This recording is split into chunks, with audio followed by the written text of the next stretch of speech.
Fala galerinha, tudo bem com vocês?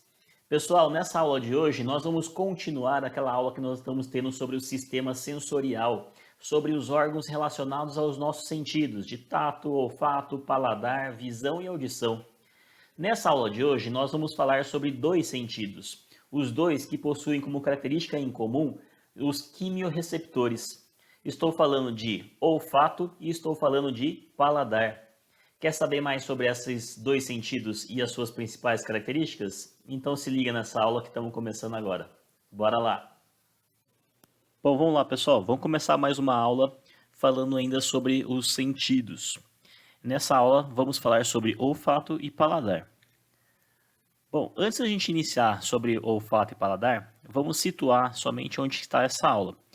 Nós estamos falando sobre o nosso sistema sensorial. E o que é esse sistema sensorial? É o sistema em que vai reunir os diversos órgãos que serão responsáveis por captar do meio ambiente os estímulos, transformar esses estímulos em impulso nervoso e encaminhar esse impulso nervoso até o sistema nervoso central, mais especificamente no nosso encéfalo, o córtex cerebral, para que ele faça a interpretação desses sentidos e devolver em forma de resposta.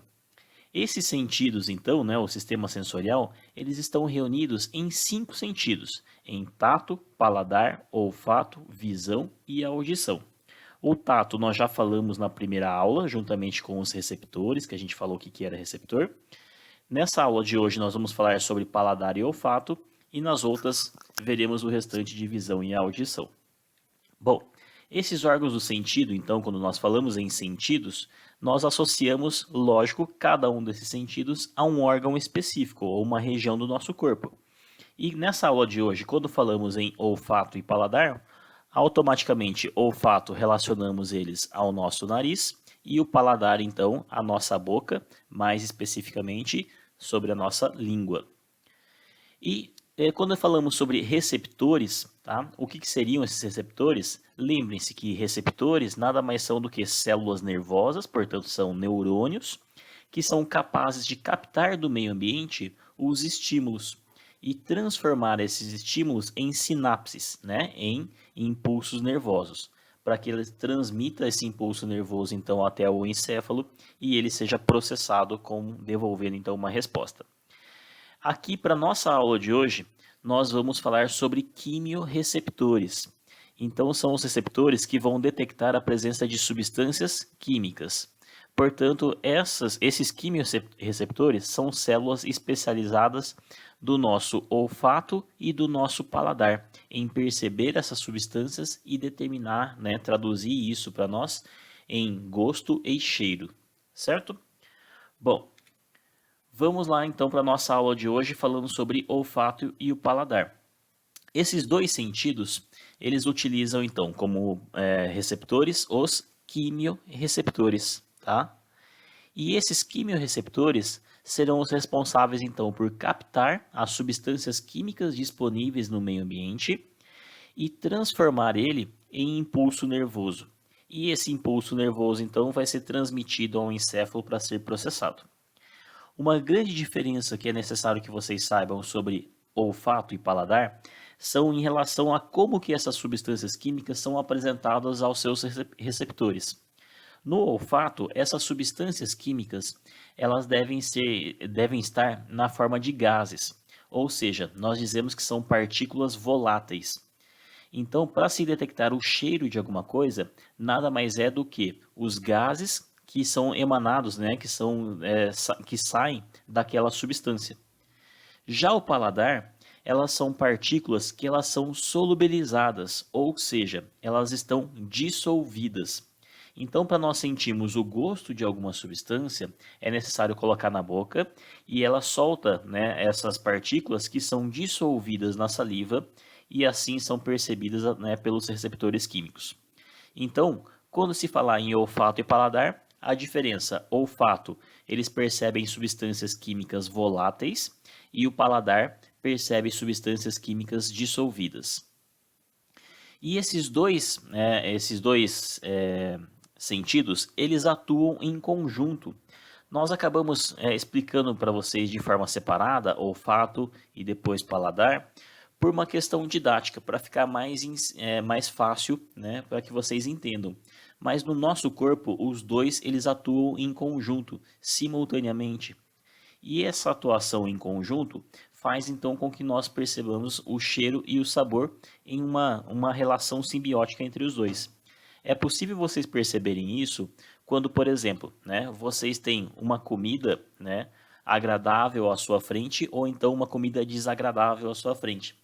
Você sente o cheiro dessa comida? Se o cheiro da comida for bom, você tem, né, você na hora de você se alimentar, o gosto parece que fica melhor. Agora, por outro lado, se essa comida tiver um cheiro ruim, automaticamente você já se sente, né, numa indisposição para comer. Um outro exemplo, né, que eu ilustrei aqui nessas fotos para vocês, é quando vocês estão doentes. Frequentemente, algumas doenças, uma gripe, né, ela afeta a nossa respiração e ela acaba trancando o nosso nariz, não deixando que a gente sinta direito o cheiro. Quando a gente está nessa situação, com o nariz trancado, né, com obstrução ali do nasal, nós não conseguimos sentir esse cheiro e, consequentemente, o nosso apetite também é comprometido. Muitas vezes, né, você vai comer, né, uma comida que visualmente ela está bonita, que você sabe que é uma comida que você gosta, e quando você está nessa situação doente, você coloca esse alimento na boca e você não sente prazer em estar comendo aquela comida, tá? Então, muitas vezes isso justifica a falta de apetite quando a pessoa está doente. Por um outro lado, uma situação também, né, semelhante assim em relação ao cheiro, é quando você tem que, né, engolir um alimento que você não gosta, ou então que você vai tomar um remédio, um xarope que tem um gosto ruim, e muitas vezes a gente acaba tampando o nariz para engolir esse alimento. Por quê? Reduzindo o nosso olfato, nós também vamos reduzir a sensibilidade ao gosto daquela substância. Então, isso prova para nós o quê? Que o nosso olfato e o nosso paladar, eles atuam em conjunto. E essa separação é meramente uma separação pedagógica, né? Uma separação didática, perdão, né? Para que a gente possa ensinar melhor para vocês e vocês entendam melhor esse conteúdo. Bom, e qual é a importância do olfato e o do paladar para a gente?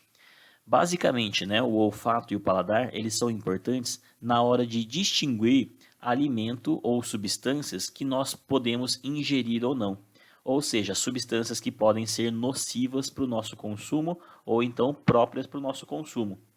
Vocês podem perceber que substâncias que têm um cheiro ruim, nós já sentimos uma certa repulsa e nós não temos vontade de comer ela. Então, muitas vezes, não precisa chegar ao ponto, né, de você colocar um alimento na boca para saber, né, que aquele alimento está estragado. Então, pelo cheiro, pelo olfato, já impede que nós vamos ingerir substâncias que podem nos fazer mal. Se chegar ao ponto de colocarmos esse alimento na boca, né, mesmo, né, a gente não sentindo o cheiro dela, pelo gosto, também nós temos uma repulsa para alimentos estragados. Então você não consegue engolir, né, não consegue deglutir alimentos que já estão estragando. Então isso evita uma intoxicação alimentar, fazendo com que o nosso organismo possa adoecer assim. Então, a importância do olfato e do paladar está nisso, nessa distinção do que nós podemos ou não ingerir. Além disso, né, esses sentidos, eles também servem para perceber o ambiente em que nós estamos. Muitas vezes, pelo cheiro, nós podemos saber onde nós estamos, até mesmo sem a gente enxergar, né, ver onde nós estamos. Ou então, pelo cheiro de uma pessoa, né, nem que seja o perfume que uma pessoa passa, você consegue saber que uma pessoa estava por ali ou está por perto devido ao cheiro dessa pessoa. Isso, né, considerando nos animais selvagens, é muito importante essa percepção de cheiro. Eles podem detectar o território, né, de algum animal. Então, devido à presença de urinas ou secreções de glândulas que eles demarcam o território, esses animais sabem se eles estão entrando no território de um rival ou não, tá? Eles podem perceber a presença de uma presa ou de um predador. Eles podem perceber a presença de uma fêmea, né, em época reprodutiva. Então, essa percepção do cheiro é muito importante para a sobrevivência desses animais em ambiente selvagem, tá? Além disso, né, o cheiro e o gosto nos remete a memórias gustativas e memórias olfativas. Certamente vocês, né, têm um cheiro preferido. Certamente vocês, né, na casa de vocês, você tem um cheiro que você reconhece, né, o cheiro da sua casa, o cheiro, né, do seu quarto, o cheiro dos seus pais, né, daquela pessoa que você gosta. E isso traz à sua memória, né, a presença daquele cheiro. Não precisa, por exemplo, você ver um churrasco sendo feito na sua frente para saber que o cheiro, né, que está vindo para você se refere a um churrasco, tá? Muitas vezes algum alimento, né, que você sente o cheiro desse alimento, você não está vendo e você sabe que uma pessoa está fritando um bife, está assando um frango, né? E você consegue detectar através da sua memória olfativa qual é o alimento, né, referente àquele cheiro. E isso também em relação ao gosto, né? Muitas vezes você tem uma afeição a certos tipos de alimento devido, né, à sua infância que você ingeria aqueles determinados alimentos. Então isso nos traz uma memória gustativa também. Tudo isso eu digo por quê? Porque esses sentidos também estão ligados ao prazer e à afeição. Então, muitas vezes, né, muitas vezes não, né, você vai se alimentar e você procura sempre alimentos que te dão prazer, alimentos em que você gosta, tá? E você tem a afeição, né, por certos tipos de alimento e por certos tipos de cheiro, tá? Então, essas são as características do olfato e do paladar que evolutivamente eles foram mantidos aqui para nós, certo? Só lembrando que na nossa espécie dos seres humanos, o paladar ele foi um sentido que ele foi muito desenvolvido, né, depois que o homem aprendeu a manipular o fogo e fazer alimentos, né, cozidos. Então, depois da cocção dos alimentos, o paladar dos seres humanos começaram a ter mais distinções de sabores, tá? Vamos lá então começando a falar sobre esses sentidos propriamente, começando então pelo olfato. Então, o nariz é o principal órgão responsável pelo nosso olfato. E esse nariz, ele serve para quê? Ele serve, lógico, aqui para nossa aula para falar sobre o olfato, mas ele também tem importantes funções, principalmente ao sistema respiratório, que é para fazer o aquecimento, para umedecer e para filtrar o ar atmosférico durante o processo de respiração, certo? Mas aqui para nós vamos nos deter a essa função de recepção, né, de percepção do olfato. Essa imagem aqui eu coloquei para vocês para mostrar, né, basicamente o que é o nariz, né, na parte olfativa interna. Então, os gases que entram pela narina, tá, eles vão se espalhar aqui pela cavidade nasal e vão atingir essa região do teto. Nessa região estão os sensores olfativos, aqui estão os receptores químicos. Eles vão perceber essas substâncias químicas, né, em forma de gás e elas vão ser captadas aqui. Elas vão transmitir essas informações para uma região chamada de bulbo olfativo. E esse bulbo olfativo vai transmitir essas sinapses através do nervo olfativo para o sistema nervoso central para se fazer o processamento dessa informação, certo? Bom, em relação ao olfato, então, ele tem como função fazer o quê? Decodificar os estímulos químicos, né, das substâncias voláteis no meio ambiente. E essas moléculas, então, elas vão chegar onde? Elas vão chegar aqui, ó, nessa região, tá, dos cílios, que nada mais é do que o final do axônio desses receptores, né, dos neurônios receptores. Eles chegam nessa região aqui, ó, e eles ativam esses neurônios que transmitem, então, um impulso nervoso. Esses receptores passam esse impulso nervoso, então, para o bulbo olfativo, tá? Que apresentam aqui neurônios associativos. E esse bulbo olfativo vai transmitir esses impulsos nervosos para o nervo olfativo e vai ser transmitido para o encéfalo, tá? Aqui mostra para nós, então, essa imagem, tá? Dos receptores. Esses receptores, então, estão todos aqui, ó, localizados nessa região do teto. Quando os gases eles chegam nessa região, eles vão atuar juntamente com umas glândulas de muco presentes nessa região, em que dissolvem, né, essas partículas em forma de gás, e elas entram em contato, então, né, com esses axônios aqui, ó, desses receptores. Entrando em contato com esses axônios aqui, eles transformam isso em um impulso nervoso, que vai ser transmitido então esse impulso nervoso, essa sinapse, lá para o bulbo olfativo ou olfatório, tá? Aqui ele transforma essa informação e vai ser transmitido então esse impulso nervoso para, né, o nervo olfativo e vai ser encaminhado para a região do cérebro, né, do córtex cerebral, para se fazer o processamento do cheiro, tá? Então, são esses aqui os neurônios receptores do olfato. E essas substâncias, então, que eles detectam, eu falei para vocês que são essas substâncias chamadas de voláteis, que se transformam em gás. Isso é importante vocês saberem por quê? Porque quando a gente sente o cheiro de uma determinada substância, nós estamos sentindo o cheiro dos gases que estão sendo emitidos por ele. Por exemplo, um perfume. Um perfume ele está contido dentro de um frasco, tá? Dentro desse frasco, todos, né, os gases emitidos por esse perfume, eles ficam retidos aqui dentro. Quando você borrifa esse líquido para fora, imediatamente esse líquido ele se transforma em gases. E esses gases é que chegam ao nosso nariz, que vão ser interpretados na forma então do olfato, tá? Então, o perfume nada mais é do que uma substância presente aqui dentro desse frasco, que quando, né, em contato com a pele ou com o ar atmosférico, ele se volatiliza, né, ele transforma-se em gás, e nós sentimos o cheiro desse gás que emana dele. Assim também é com todas as substâncias que nós sentimos o cheiro, inclusive da comida, né, em que nós estamos ali preparando. Essa comida que está aqui no prato, os gases que estão saindo dela é que nós vamos sentir esse cheiro, tá? Então o cheiro daquela comida é o cheiro do gás que foi emitido por aquela comida. E agora, em relação aos problemas que podemos ter em se tratando do olfato. O problema que pode ser detectado, né, no olfato é em relação, né, podem ser classificados em 3 formas, tá?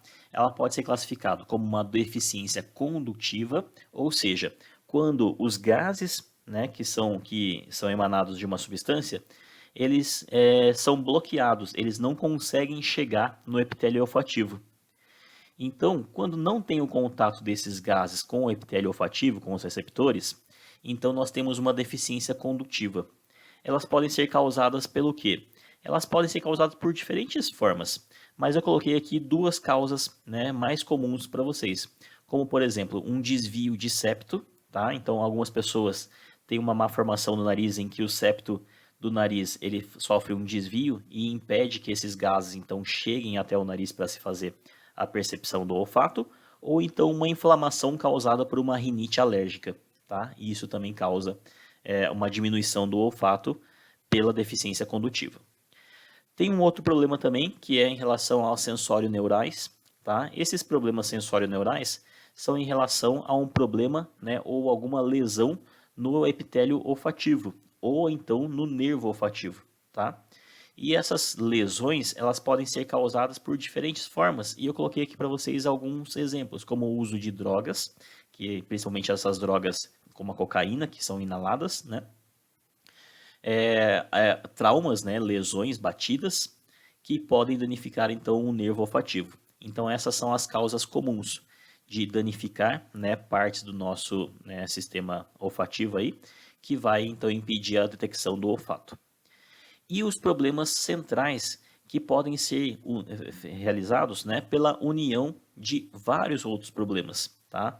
Então você pode unir ali a utilização de substâncias tóxicas com uma batida, um trauma nas regiões, com uma doença infecciosa, tá?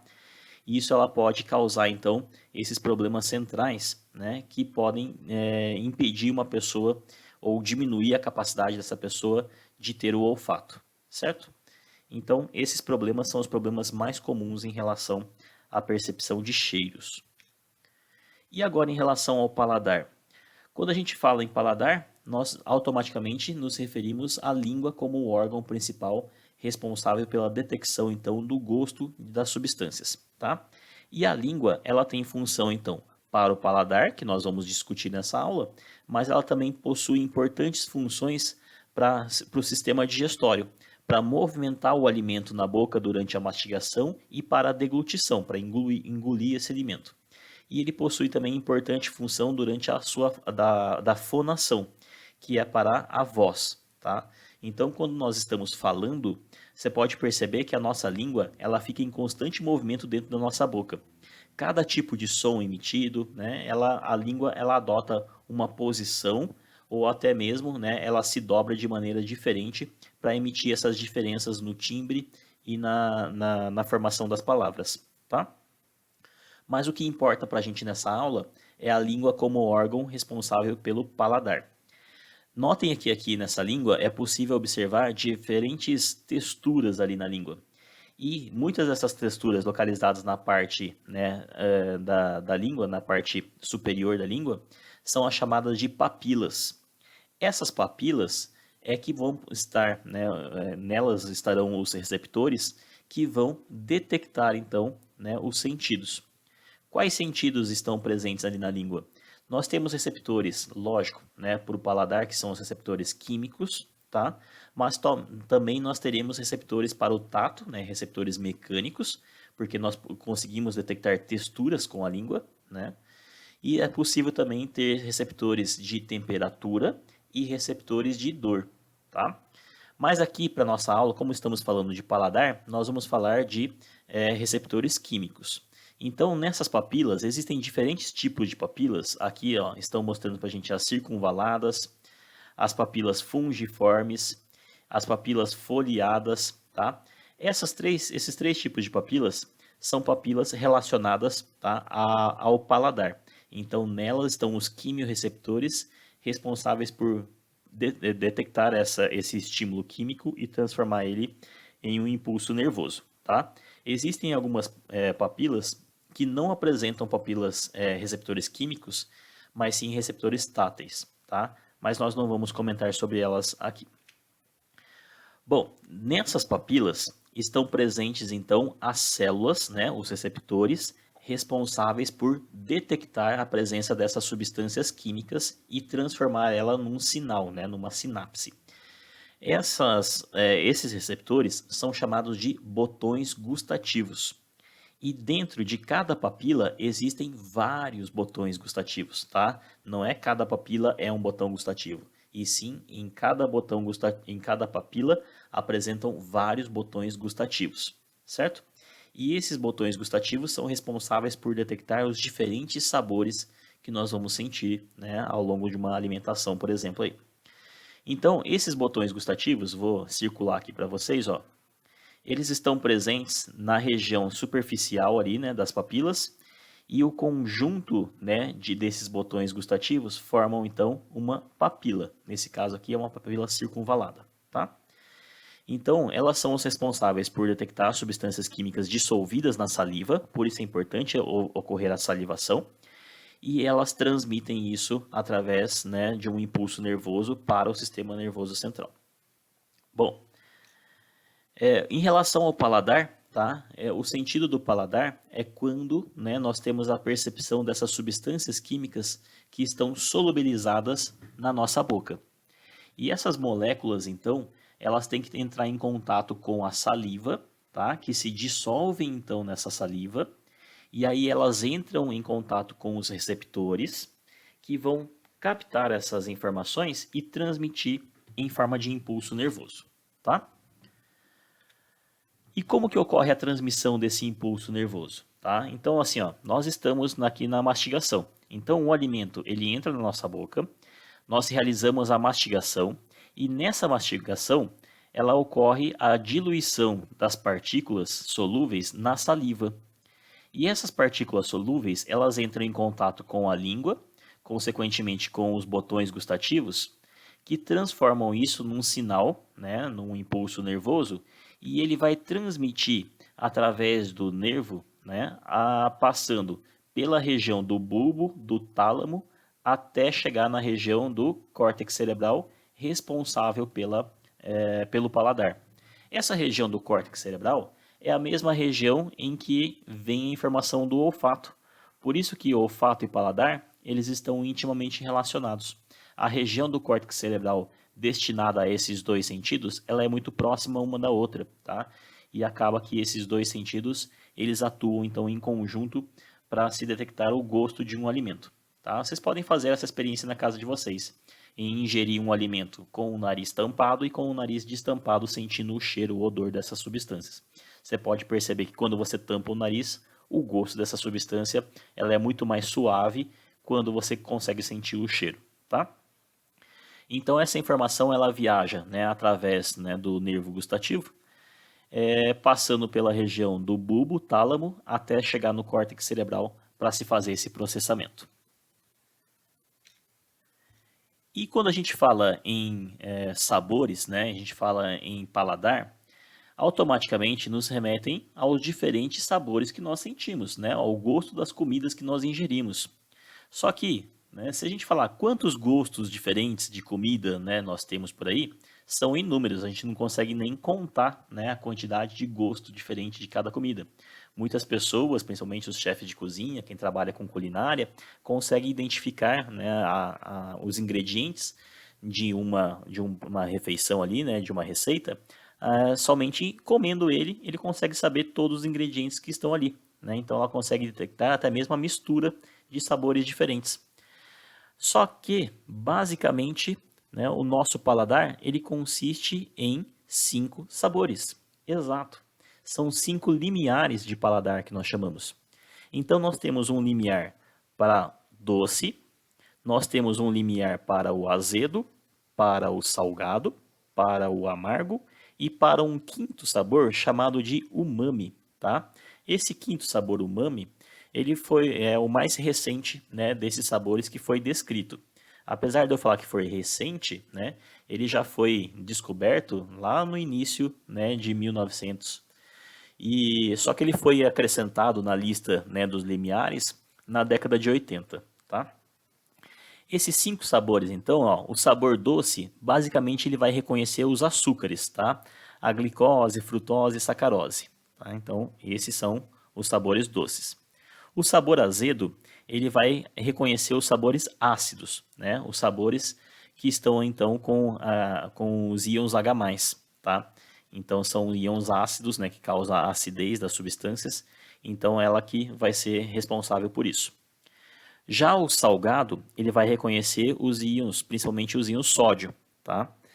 Então, o sal de cozinha, o cloreto de sódio. Já o amargo, tá? São substâncias como a cafeína, tá? Como o quinino, tá? São substâncias que são amargas, tá? Então, essas substâncias são as substâncias alcaloides, tá? Que confere, né, o amargor, né, de alguns determinados alimentos. E o umami, tá? É um sabor que ele é muito conhecido, né, para quem é da cozinha, né, gosta de cozinha oriental aí, que eles utilizam muito um composto chamado de glutamato monossódico, tá? O umami é o sabor do glutamato. Esse glutamato ele está presente naturalmente, né, em queijos com intensidade forte, né, de gosto bem forte, em carnes, em frutas, tomates maduros, tá? E no Ajinomoto, né, que é utilizado bastante em culinária e oriental. Então esse glutamato monossódico, ele age muito como um saborizante de comida, tá? Mas ele também é um neurotransmissor. Bom, essas substâncias, né, perdão, esses limiares do paladar humano, nós nos referimos antigamente que na nossa língua apresentavam divisões em regiões que eram capazes de identificar esses sabores. Então nós falávamos antes que a sensação de paladar doce era detectado na ponta, né, da nossa língua, ou seja, os receptores, né, os botões gustativos que percebem essa sensação doce estavam localizados na ponta da língua, assim como os receptores para o azedo estavam na lateral da língua. O salgado era distribuído também na ponta da língua, tá? O amargo era no fundo da língua, tá? Só que isso não existe mais, essa divisão. Não é que ela deixou de existir, ela nunca existiu. É que os estudos, quando foram feitos, né, e se propôs uma divisão por regiões de sabores, né, na língua, eles estavam errados.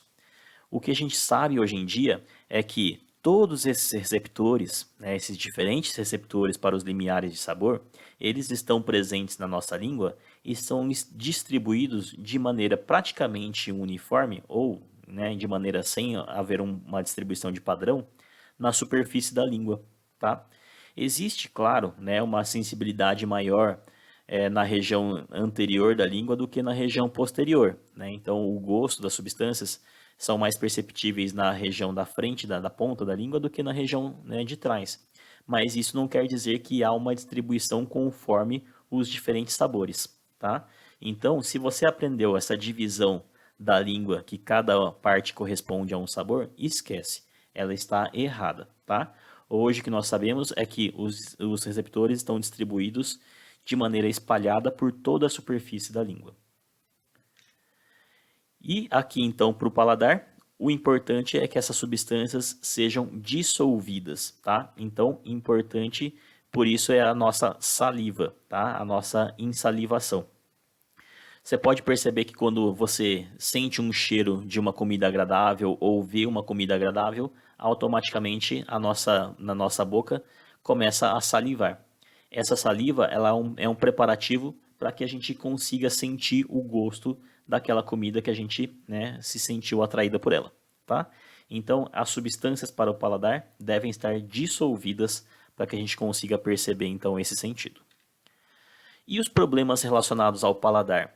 Geralmente, quando a pessoa tem algum comprometimento no paladar, esses problemas também estão associados a problemas no olfato.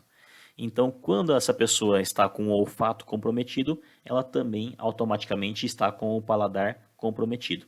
É o caso, por exemplo, de uma congestão nasal, que você está com o nariz entupido, né? Ou doenças, né? Ou rinites alérgicas. Então, são causas frequentes em que há um problema no olfato que leva então a um problema no paladar. Mas, claro, né, que há problemas específicos do paladar, como por exemplo o tabagismo, né? Pessoas fumantes, elas acabam tendo menor sensibilidade no paladar devido a essas substâncias tóxicas do cigarro. Então elas acabam tornando, né, os nossos botões gustativos mais insensíveis e eles não detectam tanto, né, a distinção do paladar da comida. Por isso que muitas vezes as pessoas fumantes acabam temperando excessivamente a sua comida, né, devido a uma insensibilidade no paladar. Além disso, né, problemas de higiene bucal, tá, inflamações, infecções e até mesmo com o envelhecimento, né, os botões gustativos não funcionam tão bem como, né, funcionavam antigamente e levam a problemas no paladar então das pessoas. Aqui eu coloquei para vocês o nome somente de alguns problemas. Quando a gente, né, se refere a problemas no olfato, em que a pessoa não sente cheiro de nada, nós falamos que a pessoa está com anosmia. Então, se uma pessoa está com anosmia, ela não sente cheiro de nada. Assim também é com o paladar. Se a pessoa não sente o gosto de nada, nós falamos que ela está com ageusia, tá? Então, anosmia, a pessoa não sente cheiro de nada, e ageusia, a pessoa não sente gosto de nada, tá? Se ela tem uma capacidade diminuída de cheiro, né, de olfato, então nós falamos que ela está com hiposmia, tá? E se ela está com uma capacidade diminuída de sentir o paladar, a gustação, ela está com uma hipogeusia, tá? E se ela está com uma capacidade alterada, né, seja para mais, para menos, tá? Percepção a tudo atrapalhada, nós falamos que, né, em relação ao olfato, ela está com uma parosmia, tá? Também pode ser chamado de diosmia. E se ela tem uma percepção alterada do gosto, né, do paladar, ela está com uma disgeusia, certo? Mas saibam que se ela perde total, né, o seu olfato é uma anosmia, e se ela perde total o paladar é uma ageusia. Certo, minha gente? Entendidos? Bom, essa foi a nossa aula de hoje, tá? A nossa aula sobre tato e, perdão, a nossa aula sobre olfato e a nossa aula sobre o paladar. Deixo aqui só uma breve reflexão para vocês, que tanto o olfato quanto o paladar, eles são capazes de ser treinados, tá? Não é porque então você não gosta do cheiro de alguma substância ou do gosto de algum alimento, é que você não vai gostar para sempre. O nosso paladar e o nosso olfato, eles são treinados. Eles acostumam com certos tipos de cheiro ou com certos tipos de gosto. Por isso é muito importante nós forçarmos uma alimentação saudável, mesmo que as crianças, os adolescentes não queiram ingerir frutas e verduras, que muitas vezes o paladar para eles não é, né, não é aceitável, mas, né, por questão de saúde, é importante a gente forçar essa alimentação saudável. Para quê? Para que eles acostumem com esse gosto e depois, futuramente, eles comam esses alimentos naturalmente, sem que sejam obrigados a fazerem isso, tá? Então, tanto o nosso paladar quanto o nosso olfato, eles são capazes de ser treinados. Então, vamos treinar o nosso olfato e o nosso paladar para coisas saudáveis. Tudo bem, minha gente? Espero que todos tenham entendido. Aguardo vocês numa próxima aula. Fiquem com Deus e até mais.